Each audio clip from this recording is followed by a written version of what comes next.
Seja bem-vindo a mais um episódio de Perguntas de Mike. Vamos estudar temas cujas perguntas estão no coração de todos e somente a Bíblia pode responder.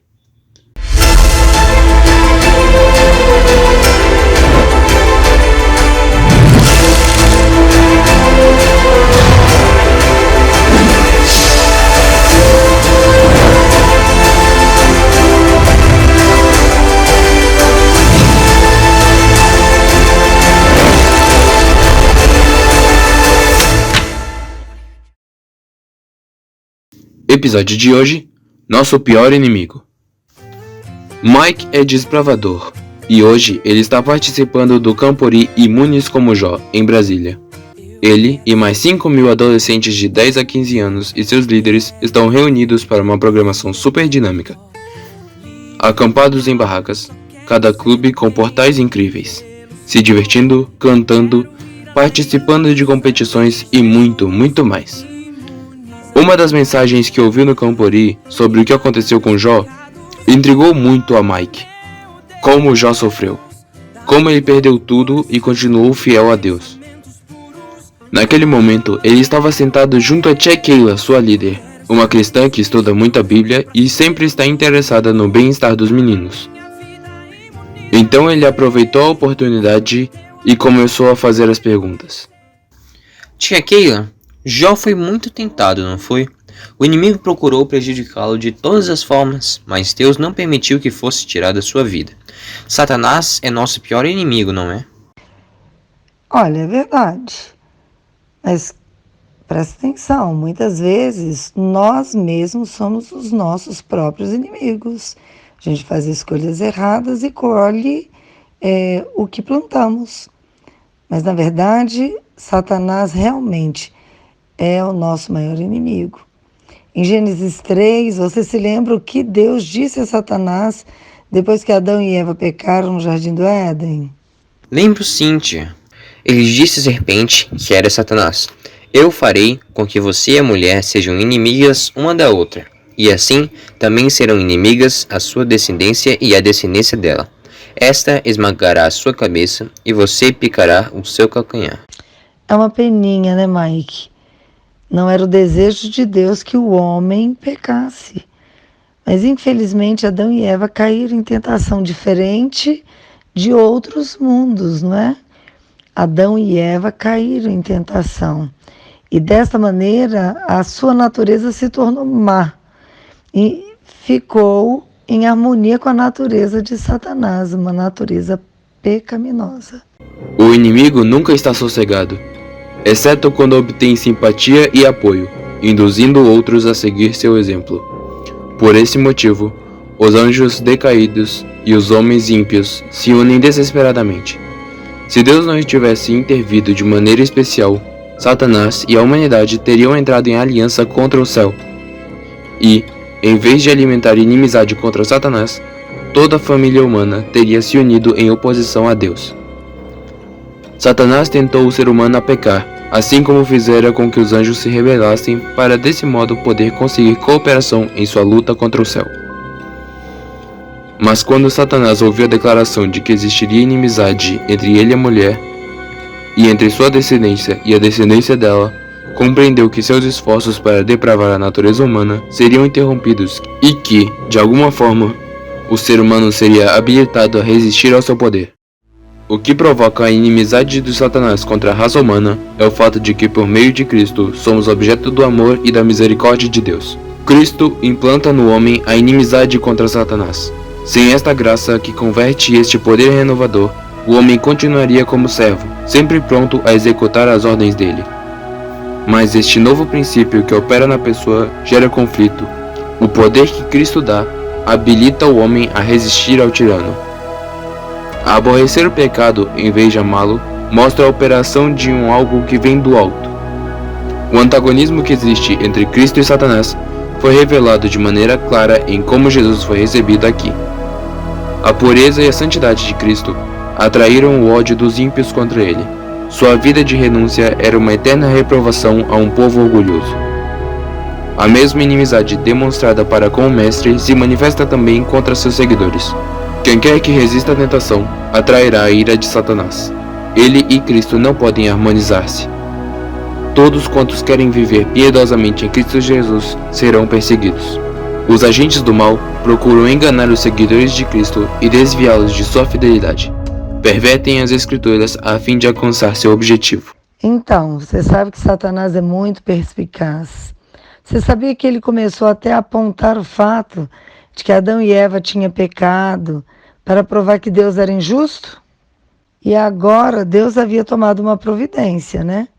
Para salvá-los. Qualquer um que estivesse prestando atenção veria que Deus era amoroso e misericordioso.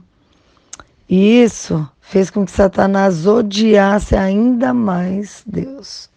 Ele não podia atacar a Deus diretamente, porque Deus é mais forte que ele, lógico, mas podia atacar os filhos de Deus, como fez com Jó, e continuará fazendo até que o conflito acabe, não é? Então, Mike, você percebeu que Satanás age de forma covarde. Ele não pode contra Deus.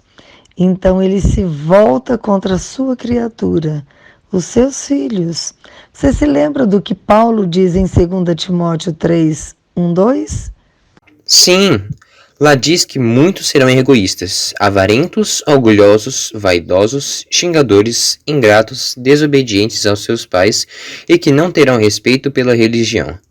Não terão amor pelos outros e serão duros, caluniadores, incapazes de se controlarem, violentos e inimigos do bem. Serão traidores, atrevidos e cheios de orgulho. Amarão mais os prazeres do que a Deus. Viu? Viu aí? Prestou atenção? Por que houve tão pouca resistência ao plano de Satanás? Por que o povo de Deus é assim tão, digamos, dorminhoco? Eles não pareciam estar prestando atenção. Mike, infelizmente isso acontece. Isso pode acontecer comigo e com você também. O povo de Deus muitas vezes não pede o vigor, não pede o poder que o Espírito Santo pode nos dar, para nos revigorar, para nos dar força, para nos manter acordados quanto deveríamos, não é isso? A gente lembra da parábola, né, das 10 virgens, e nós não entendemos, né, a profundidade e a extensão do poder que Satanás tem e quais os planos covardes que ele tem programado para atacar e combater os filhos de Deus. É muito mais fácil o inimigo vencer se o exército contra o qual ele está guerreando se encontra adormecido, não é? Mais fácil ainda quando as pessoas nem mesmo sabem que há uma guerra em andamento e ninguém presta atenção. É verdade, Mike. Muitas pessoas não sabem nem que a gente está vivendo dentro de um grande conflito. A gente sabe que a guerra já foi vencida, mas a batalha em nosso coração nós devemos enfrentá-la, mas enfrentá-la com uma forte ligação com Cristo. Muitas pessoas se esquecem deste conflito, estão dentro da igreja, mas no dia a dia se esquecem que devem fazer a sua escolha, querem jogar dos dois lados. Mas, no entanto, existem pessoas que preferem estar do lado de Cristo a qualquer preço. Têm uma forte ligação com Jesus e defendem o nome de Jesus em tudo que fazem. De fato, as pessoas próximas de Jesus odeiam o pecado tanto quanto ele. Não desejam fazer nada que magoe a Deus, porque ele as ama muito. Mas muitas pessoas não permanecem ligadas a Deus. Que pena, né? Assim, elas se esquecem de que Satanás guerreia contra o povo de Deus. E ele não brinca em serviço, e a gente sabe disso. Ignoram o poder e a crueldade dele para com os seguidores de Jesus. E o pior ainda é que culpam a Deus pelas coisas ruins que acontecem em suas vidas. Mas não é Deus quem causa o mal. As coisas ruins acontecem porque há uma guerra em andamento e porque Satanás, o inimigo, é muito cruel. O espírito que levou Cristo à morte incita os maus a destruírem seus seguidores. Tudo isso é mostrado na primeira profecia sobre a inimizade. Satanás reúne todas as forças e lança ao combate todo o seu poder. Então, Por que Satanás não encontra maior existência? Por que os soldados de Cristo têm tão pouca comunhão genuína com Ele? Por que para eles o pecado não é repulsivo como era para Jesus? Por que não o enfrentam com resistência decidida? estão cegos quanto ao caráter do príncipe das trevas. Multidões não sabem que seu inimigo é um poderoso general que guerreia contra Cristo. Mesmo entre os ministros do Evangelho, existe ignorância quanto à sua atividade. Parecem ignorar sua própria existência. Esse vigilante adversário se intromete em cada cômodo do lar, em toda a rua, nas igrejas, nos conselhos nacionais, nas cortes de justiça, confundindo, enganando, seduzindo, arruinando, por toda parte a mente e o corpo de homens, mulheres e crianças. Ele desfaz famílias, semeando ódio, rivalidade, contenda, sedição e assassinatos. E o mundo parece olhar essas coisas como se Deus as tivesse designado, e como se elas devessem existir. Quando os cristãos escolhem a sociedade com ímpios, expõe-se à tentação. Satanás esconde-se das vistas e estende sobre os olhos deles o seu véu enganador. A conformidade aos costumes mundanos converte a igreja ao mundo. Jamais converte o mundo a Cristo. A familiaridade com o pecado o fará parecer menos repulsivo. Tia Keila, então o que podem fazer? Então, Mike, não serei eu que irei responder, mas eu vou utilizar do conselho sábio que Paulo, através do Espírito Santo, foi inspirado. Ele disse assim: vistam-se com toda a armadura que Deus dá a vocês, para ficarem firmes contra as armadilhas do diabo. Pois nós não estamos lutando contra seres humanos, olha só, mas contra as forças espirituais do mal que vivem nas alturas, isto é, os governos, as autoridades e os poderes que dominam completamente este mundo de escuridão. Paulo diz: estejam alertas e fiquem vigiando, porque o inimigo de vocês, quem é? O diabo, anda por aí como um leão que ruge procurando alguém para devorar. Esses versos nos dizem mesmo contra quem estamos lutando, viu? Mas não precisamos ter medo. Nunca, porque Jesus já lutou e venceu, certo? Querido, Deus já nos deu a vitória. Quando Jesus morreu lá na cruz do Calvário, ele já venceu o pecado e já venceu Satanás. O detalhe agora está em nossas próprias escolhas. Se nós pedirmos com fé, ele nos ouvirá e ele nos atenderá. Olha, Satanás não pode controlar nossa mente. Ele não sabe o que vai em nossos pensamentos. Ele não pode interferir no que fazemos se assim não o permitirmos.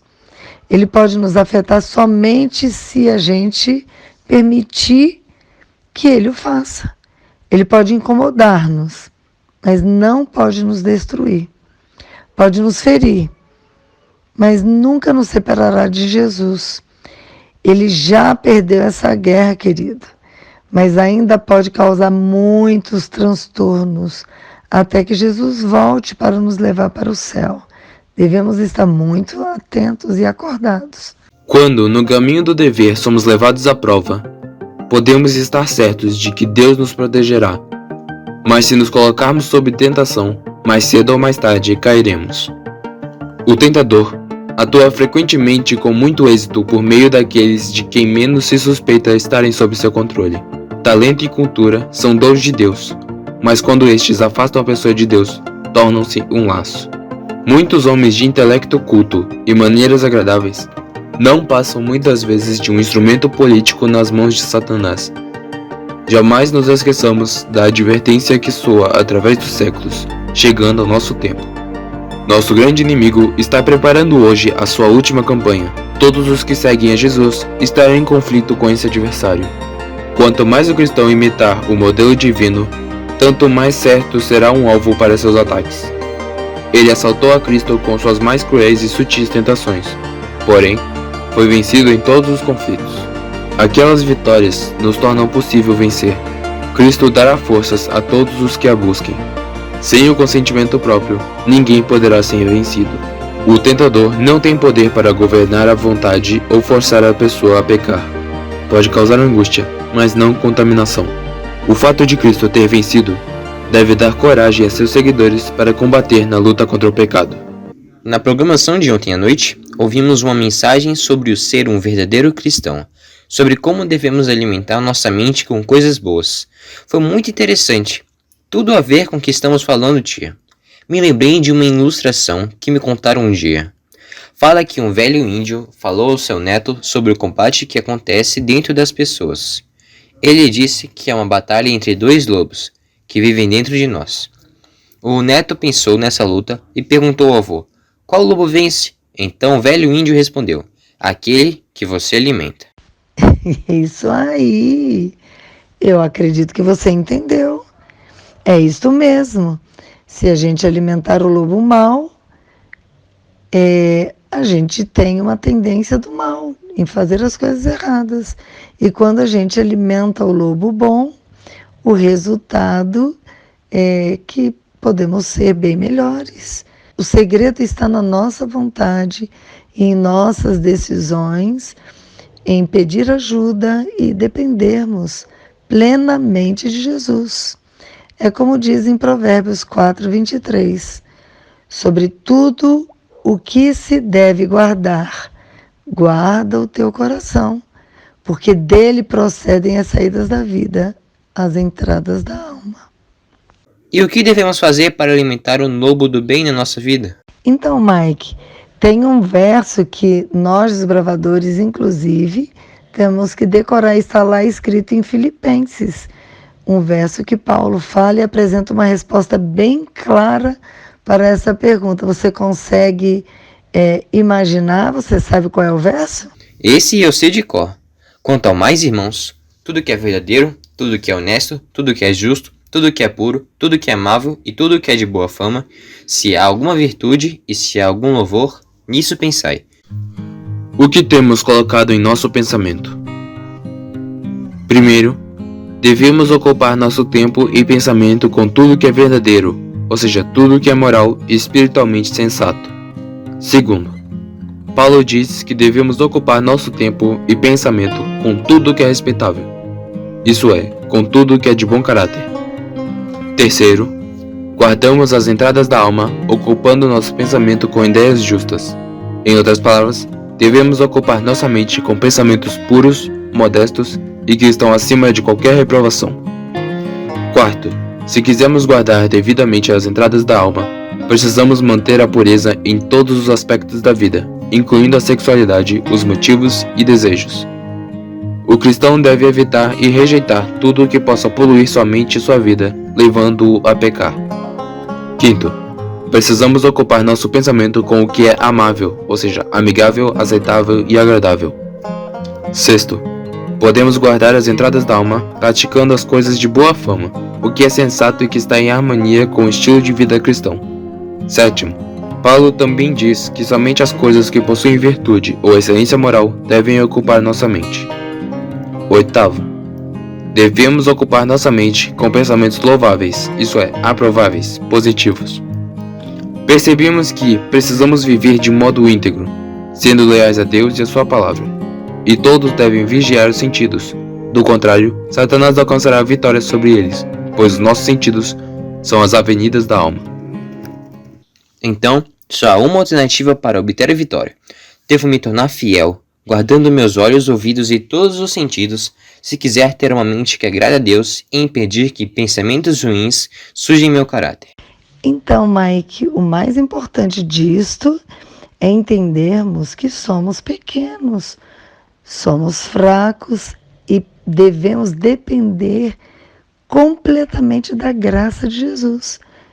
Devemos confiar no sangue que Jesus derramou na cruz para nos salvar. E quando a gente acredita que Jesus pode fazer tudo por nós e decidirmos alimentar o nosso lado espiritual, aí seremos mais que vencedores. Como disse meu conselheiro de unidade, não posso impedir que os passarinhos voem por cima da minha cabeça, mas posso impedir que eles façam ninho, não é? Eu nunca tinha pensado nisso, mas é isso mesmo, Mike. Você entendeu muito bem. Bem, como vocês sabem, a curiosidade de Mike não tem fim. Próximo episódio: Quem são os anjos? Até lá!